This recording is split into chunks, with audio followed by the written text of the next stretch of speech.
En une seule nuit terrifiante, l'ultime force de dissuasion terrestre a été complètement effacée.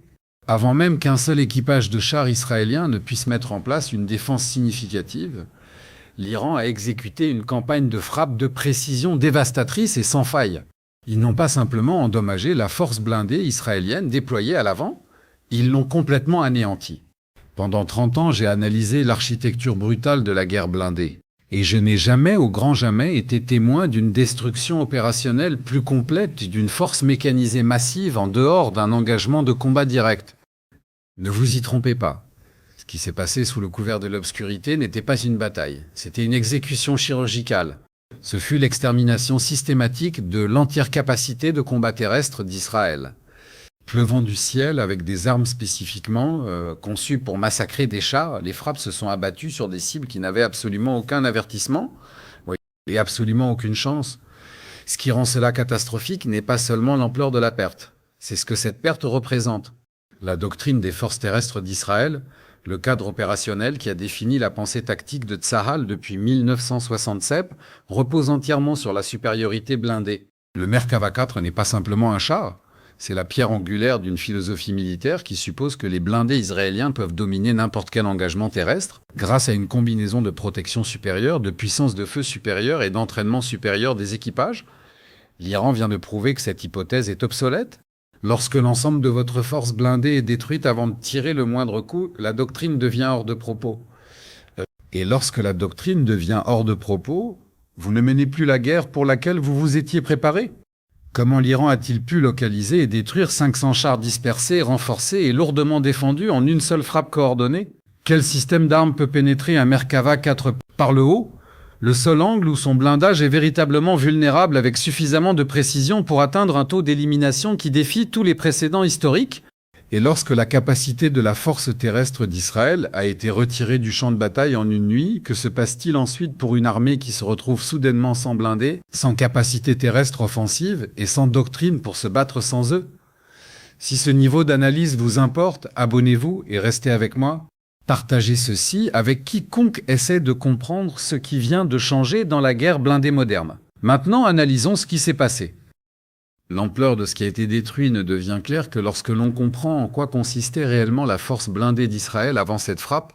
Il ne s'agissait pas d'une force de garnison symbolique, c'était le noyau opérationnel de la puissance de combat terrestre de Tsahal. La 188e brigade blindée, la 7e brigade blindée, la 401e brigade blindée, des unités dont la lignée de combat remonte aux batailles fondatrices de l'État israélien. Ces brigades étaient équipées presque entièrement de chars de combat principaux Merkava 4, le char le plus lourdement protégé actuellement en service dans le monde, spécifiquement conçu pour maintenir les équipages israéliens en vie dans les environnements de tirs hostiles de Gaza, du Liban et du plateau du Golan. 500 Merkava 4, coûtant chacun environ 8 millions de dollars à la valeur de remplacement actuelle, chacun manœuvré par 4 soldats qui représentent des années d'investissement en formation, chacun transportant un canon à âme lisse de 120 mm, des systèmes de contrôle de tir avancés, et le système de protection active Trophy, conçu pour intercepter les missiles anti-chars en approche avant qu'ils n'atteignent le véhicule. Chacun positionné dans des positions de combat défensives préparées à travers les secteurs opérationnels nord et sud, renforcés contre l'artillerie, dispersés pour éviter des pertes massives suite à une seule frappe et soutenus par une couverture de défense aérienne intégrée. Tout cela a disparu.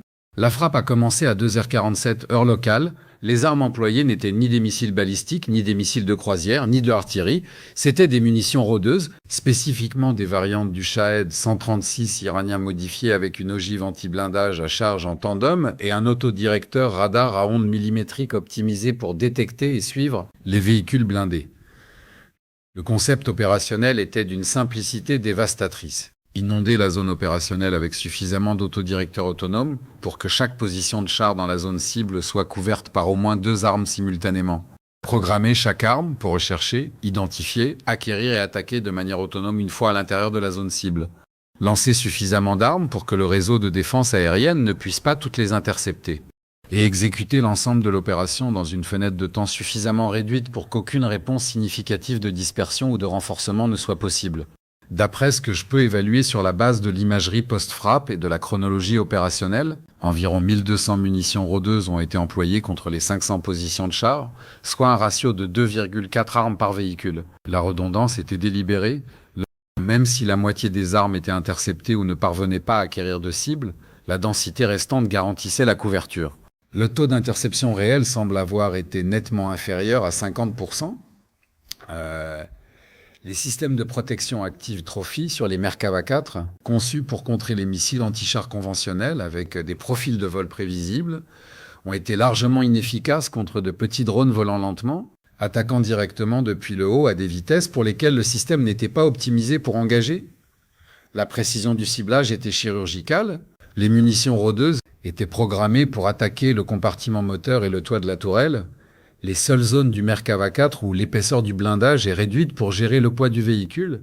Une ogive à charge en tandem, conçue spécifiquement pour vaincre le blindage réactif et pénétrer la couche de blindage principale en dessous, explosant contre le blindage de toit de 40 à 50 mm d'un Merkava 4, obtient une pénétration avec une quasi-certitude. Une fois la pénétration obtenue, les effets secondaires à l'intérieur de l'habitacle de l'équipage sont catastrophiques, explosion des munitions, inflammation du carburant, perte parmi l'équipage, perte totale du véhicule. À 4h15 du matin, 90 minutes après le début de la frappe, l'évaluation opérationnelle était terminée. La force opérationnelle en char de la 188e brigade est passée de 120 véhicules à moins de 15. La force opérationnelle de la 7e brigade est passée de 95 véhicules à un chiffre. La 401e brigade est effectivement détruite en tant que formation de combat.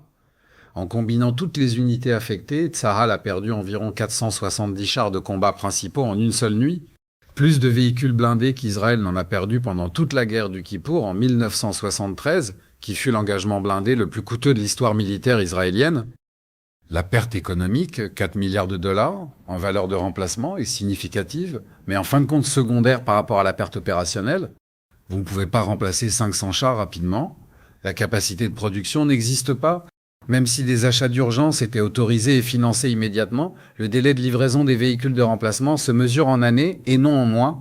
La perte des équipages aggrave le problème. Même si les véhicules étaient disponibles demain, les équipages formés pour les manœuvrer n'existent pas en nombre suffisant pour reconstituer 3 formations de l'équivalent d'une brigade. Former un équipage de chars à la compétence opérationnelle nécessite 8 à 12 mois dans des conditions de paix, plus longtemps sous la pression des combats. Ce à quoi Israël s'est réveillé ce matin n'était pas un revers. C'était l'effacement opérationnel de sa capacité de combat terrestre. Et cet effacement change tout sur la façon dont ce conflit va se dérouler. La raison pour laquelle cette annihilation a été possible réside dans un développement technologique que la doctrine blindée occidentale a été lente à reconnaître et plus lente encore à contrer. L'ère du char de combat principal en tant que plateforme de combat terrestre dominante s'achève non pas parce que les chars sont devenus obsolètes dans tous les contextes, mais parce que le ratio de coût-échange pour défendre un char contre des armes anti-blindage de précision moderne a basculé de manière décisive en faveur de l'attaquant. La munition rôdeuse, parfois appelée drone suicide, bien que ce terme minimise sa sophistication, représente un changement fondamental dans la façon dont les blindés peuvent être ciblés et détruits. Contrairement à un missile anti-char traditionnel, qui doit être tiré depuis une position de lancement connue, et suit une trajectoire de vol balistique ou guidée qui peut être détectée et potentiellement interceptée, une munition rôdeuse peut être lancée à distance de sécurité, effectuer un schéma de recherche imprévisible au-dessus de la zone cible, identifier et classer de manière autonome les cibles à l'aide de capteurs embarqués et exécuter un profil d'attaque terminal optimisé pour la cible spécifique identifiée, tout cela sans nécessité de communication continue avec un opérateur humain. La variante anti-blindage du Shahed 136 iranien intègre plusieurs caractéristiques de conception spécifiques qui ont rendu cette frappe possible. L'autodirecteur radar à ondes millimétriques peut distinguer un char d'autres grands objets métalliques, camions, engins de terrassement, véhicules civils, sur la base du profil de la signature de retour radar. L'ogive à charge en tandem est spécifiquement configurée pour une attaque par le haut. Un angle de plongée faible qui maximise la probabilité d'atteindre les surfaces horizontales moins protégées de la cible plutôt que le blindage frontal ou latéral épais. Le système de guidage est indépendant du GPS, utilisant la navigation inertielle et le suivi de terrain pour atteindre la zone cible et un guidage autonome basé sur l'autodirecteur dans la phase terminale, le rendant immunisé contre le brouillage. Ce qui m'inquiète le plus à propos de ce système n'est aucune caractéristique technique isolée, mais l'effet de multiplication opérationnelle qu'il crée lorsqu'il est employé à grande échelle. Une seule munition rôdeuse est une menace gérable. Un équipage compétent avec une conscience de la situation et un système de protection active a une probabilité raisonnable de survivre. Mais lorsque 50 munitions rôdeuses scrutent le même kilomètre carré simultanément, le problème défensif devient insoluble. Vous ne pouvez pas toutes les intercepter, vous ne pouvez pas toutes les éviter, et vous ne pouvez pas vous blinder contre elles car le profil d'attaque par le haut cible, la vulnérabilité structurelle inhérente que toute conception de char doit accepter pour rester mobile, le ratio d'échange économique rend le problème structurel plutôt que tactique. Une variante anti-blindage Shahed 136 coûte environ 30 000 à 50 000 dollars à fabriquer à grande échelle. Un Merkava 4 à 8 millions de dollars peut être détruit de manière fiable par un ou deux drones à 40 000 dollars. La viabilité économique de cet échange du point de vue de l'attaquant est écrasante. L'Iran peut produire des munitions rôdeuses en quantité qui épuiserait l'inventaire de chars d'Israël bien avant que l'Iran n'épuise sa capacité de production. La dimension d'autonomie complète, le tableau stratégique. Chaque composante du Shahed 136 est fabriquée au sein de la base industrielle de défense nationale iranienne. La cellule est un matériau composite produit dans des installations iraniennes. Le moteur est un petit moteur à piston que les ateliers iraniens fabriquent par centaines. L'ogive utilise des explosifs conventionnels et une technologie de revêtement à charge creuse que l'Iran affine depuis des décennies. La tête chercheuse intègre des composants radars disponibles dans le commerce qui ne sont pas soumis à des restrictions d'exportation significatives. Il n'y a pas de chaîne d'approvisionnement externe que les sanctions peuvent intercepter. Il n'y a pas de composants américains ou européens dont l'approvisionnement peut être restreint comme levier de pression diplomatique. Comparez cela avec la situation d'Israël. Le Merkava 4 est fabriqué localement, mais nombre de ses sous-systèmes les plus critiques, l'ordinateur de contrôle de tir, les viseurs thermiques, certains éléments composites de blindage, intègrent des technologies américaines ou européennes soumises à des licences d'exportation et à des restrictions d'utilisation finale. Plus critique encore, Israël ne peut pas fabriquer des Merkava 4 à un rythme qui compense les pertes à l'échelle qui vient d'être vécue. La capacité industrielle n'existe tout simplement pas. Même avant cette frappe, la production israélienne de nouveaux Merkava 4 était d'environ 50 véhicules par an, un rythme qui nécessiterait une décennie pour remplacer ce qui a été perdu en une seule nuit. Le verdict opérationnel est clair. Dans le duel entre les blindés avancés et les munitions rôdeuses de précision anti-blindage employées à grande échelle, les munitions gagnent. Non pas parce que le blindage est mal conçu, mais parce que l'avantage économique et tactique penche massivement en faveur de l'attaquant. Cet avantage est structurel et non temporaire. Et cela signifie que l'ère de la domination blindée, qui a défini la guerre terrestre de 1918 au début du XXIe siècle, a atteint sa fin fonctionnelle dans les conflits où les deux parties ont accès à des armes de précision modernes. Ayant servi dans des environnements où la doctrine blindée américaine était activement développée et affinée, je peux vous dire que ce qui est arrivé à la force de chars d'Israël ce matin représente le scénario cauchemardesque du Pentagone. Celui que les documents de planification reconnaissent théoriquement, mais pour lequel aucun processus institutionnel ne s'est véritablement préparé sur le plan opérationnel. L'armée américaine maintient la force blindée la plus importante et la plus performante au monde. Le char de combat principal MNA-2 CEP-V3 Abrams est sans doute la plateforme blindée lourde la plus performante actuellement en service. Mais la vulnérabilité fondamentale qui a détruit le Merkava 4, un blindage de toit insuffisant contre les armes de précision attaque par le haut, est partagée par l'Abrams, le Leopard 2 allemand, le Challenger 2 britannique et tous les autres chars de combat principaux occidentaux. La physique de la conception des véhicules blindés impose des contraintes qu'aucune technologie actuellement disponible ne peut surmonter. Vous pouvez fortement protéger l'avant et les côtés, mais si vous protégez le dessus et le dessous de manière égale, le véhicule devient trop lourd pour se déplacer. Le compromis que toute conception de char doit faire est d'accepter un blindage plus fin sur les surfaces horizontales et de s'en remettre aux tactiques, à la dispersion et à la défense aérienne pour gérer la menace de l'attaque par le haut. Ce compromis vient d'échouer de manière catastrophique, de la façon la plus transparente possible sur le plan opérationnel. Et Washington est silencieux parce qu'il n'a aucune réponse immédiate à offrir. Les systèmes de protection active, pour lesquels les planificateurs américains ont investi des milliards de dollars, Trophy, Iron Fist, les divers concepts d'intercepteurs hard kill et soft kill sont optimisés contre des missiles anti-chars ayant des vitesses de vol de plusieurs centaines de mètres par seconde. Eux sont optimisés contre de petits drones se déplaçant à 70 nœuds et attaquant directement d'en haut avec des densités d'SM qui dépassent la capacité du système à engager de multiples menaces simultanées. La solution technique à cette menace existe en théorie. Vous avez besoin d'un système d'armes rapproché avec acquisition automatique de cibles, orientation rapide et cadence de tir élevée, capable d'engager des dizaines de petites cibles aériennes par minute. Mais ce système n'existe actuellement sous forme déployable sur aucun véhicule blindé américain, l'implication stratégique s'étend au-delà du problème tactique immédiat.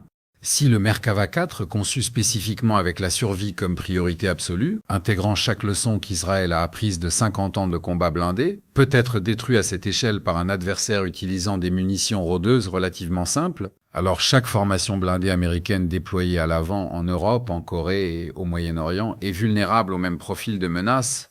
La première division blindée en Pologne, la deuxième division d'infanterie en Corée, les équipes de combat des brigades blindées effectuant des rotations au Moyen-Orient, toutes sont équipées de véhicules partageant la même vulnérabilité fondamentale qui vient de détruire la force de char d'Israël. Je sais comment Washington réagit dans ces situations. La réponse institutionnelle instinctive est de chercher une solution technique, accélérer le développement de la prochaine génération de systèmes de protection active, modifier les ensembles de blindage, développer une nouvelle doctrine de dispersion et de renforcement. Mais les solutions techniques nécessitent du temps, et le temps est la variable que des adversaires comme l'Iran refusent délibérément. Le temps que l'industrie américaine développe, teste et déploie une parade efficace à grande échelle contre la menace des munitions rôdeuses, l'Iran et ses partenaires seront passés à la prochaine génération de menaces. Le cycle action-réaction dans la technologie militaire s'est fondamentalement déplacé en faveur de l'attaquant parce que les solutions de l'attaquant sont moins chères, plus rapides à développer et plus faciles à produire à grande échelle que les contre-mesures du défenseur.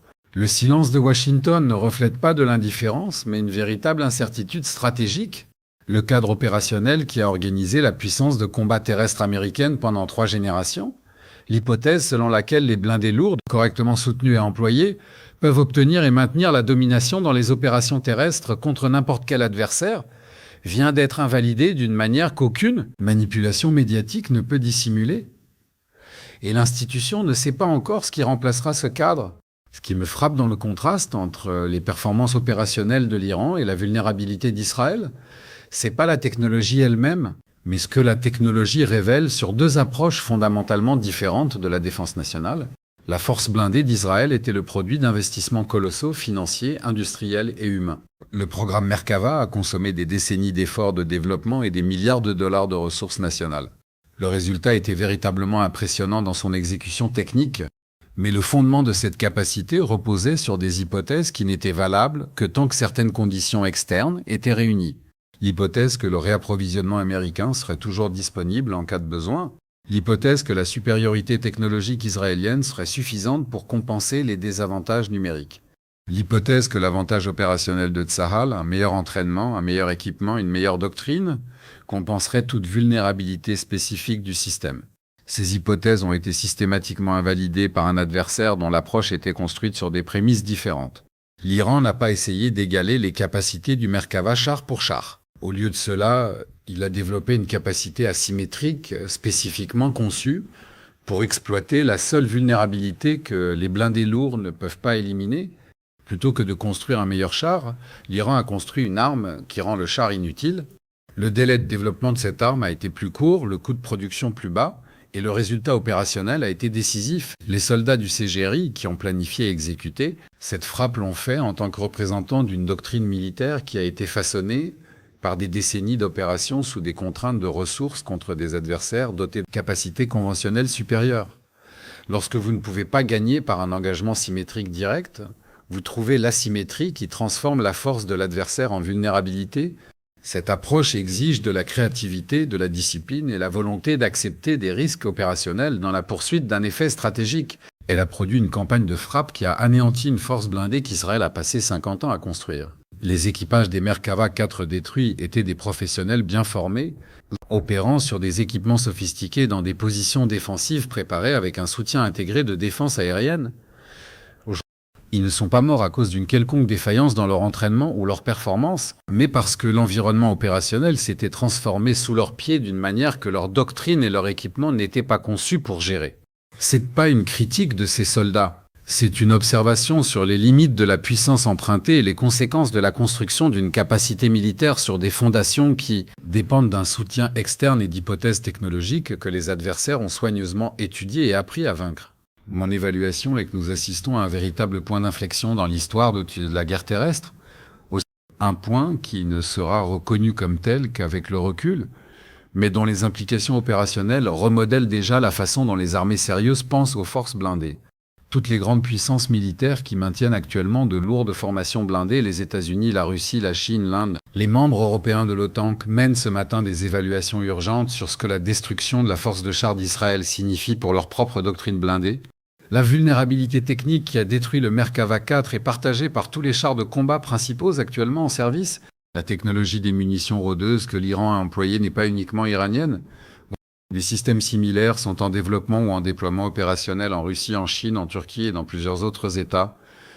La méthodologie opérationnelle qui a produit ce résultat, une densité d'attaque de précision écrasante contre des cibles dispersées et renforcées, est reproductible par n'importe quelle armée dotée d'une capacité de planification et d'une capacité de production adéquate. La dimension économique de ce qui s'est passé résonnera particulièrement fort dans les capitales qui maintiennent d'importantes forces blindées permanentes à un coût récurrent énorme. L'armée américaine maintient environ 2500 chars M1 Abrams en service actif pour environ 10 millions de dollars par véhicule en coût de maintien et de modernisation actuel. Cela représente une base d'actifs de 25 milliards de dollars qui vient de se révéler vulnérable à des armes coûtant une infime fraction de ce montant. La viabilité politique du maintien de cette structure de force, alors que des adversaires peuvent la détruire avec des armes qu'ils peuvent produire en quantité illimitée à un coût minimal, devient une véritable question.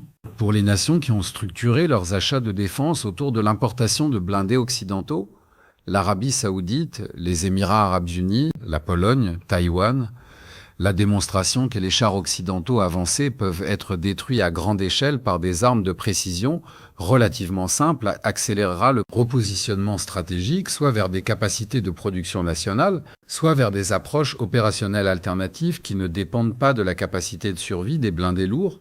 Les États du Golfe en particulier tirent des conclusions qui se manifesteront dans les décisions d'approvisionnement au cours des prochaines années. Ce n'est pas la fin de la guerre blindée. Les chars conservent une utilité dans des contextes opérationnels spécifiques et continueront d'être des plateformes pertinentes. Mais l'ère du char en tant que plateforme de combat terrestre décisive, la formation qui détermine l'issue des campagnes terrestres par sa combinaison de puissance de feu, de protection et de mobilité, cette ère est révolue. Ce qui vient ensuite n'est pas encore clair. Mais ce qui est clair, c'est que le cadre opérationnel qui a organisé le combat terrestre depuis la Seconde Guerre mondiale, s'est heurté à un développement technologique auquel il ne peut s'adapter sans une restructuration fondamentale. 500 chars, 4 milliards de dollars, 50 ans de doctrine, tout cela effacé en 6 heures par un adversaire qui a dépensé moins pour les armes qui ont accompli cette destruction qu'Israël n'a dépensé pour les véhicules d'une seule brigade.